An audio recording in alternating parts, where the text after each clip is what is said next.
Good morning, everybody. I think the storm's been a long time coming. Brenda said it's been over 2 years that we've had a storm of this magnitude, 6 to 12 inches.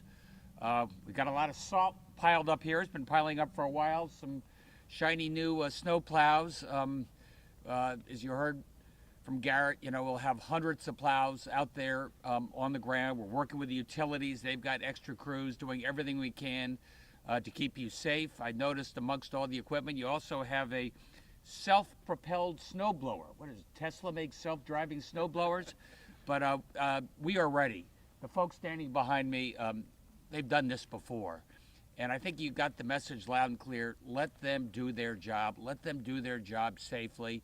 Once the emergency is declared, stay off the roads. Makes it a lot easier, quicker, and safer for us to get the roads plowed so you can get back in the game thereafter.